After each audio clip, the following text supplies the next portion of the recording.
বন্ধুগণ, তোমাদের মধ্যে সকলেই নিশ্চয়ই আমাদের ধন্দাকে চেনো। আমাদের এই গ্রামের সবার সেরা রাজমিস্ত্রিদের মধ্যে ধন্দা হলেন এক নম্বর।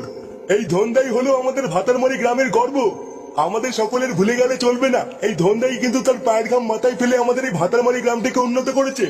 একের পর এক ইট গেঁথে গেঁথেই কিন্তু এই ধন্দা আমাদের সকলের জন্য সুন্দর সুন্দর বাড়ি উপহার দিয়েছে। সেই কারণেই আমাদের সকলের প্রিয় ধন্দাকে স্মরণীয় করে রাখার জন্য আজকে ওনার মূর্তিটি এখানে স্থাপন করা হয়েছে। তাই চলুন আজকের এই বিশেষ শুভ দিনে আমাদের সকলের প্রিয় ধন্দার পায়ে আমরা সবাই মিলে ফুল দিয়ে তাকে সম্মানিত করি।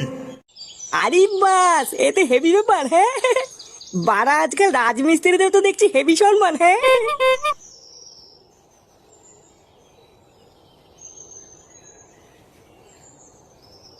কি বলছিসটা কিরে ফুটো, তুই কালকের থেকে কাজে যাবি? হ্যাঁ রে বাড়া, হ্যাঁ ভাবছি কালকের থেকে কাজে যাবো। লেওরা এইভাবে এত কষ্ট করে বউ বাচ্চাকে নিয়ে চলা যাচ্ছে না। বাড়া কাকু তো এর আগে কতবার কাজের কথা বলেছে, কই তখন তো যাসনি। তখন আমার টাকা লাগেনি তাই যাইনি, এখন আমার টাকার দরকার তাই যাবো। তাছাড়া সামনে পুজো আসছে, ভাবছি এবার পুজোতে বউকে একটা শাড়ি আর ফাটাকে একটা জামা কিনে দেবো। কি কি কি বললি? শাড়ি আর জামা কিনে দিবি?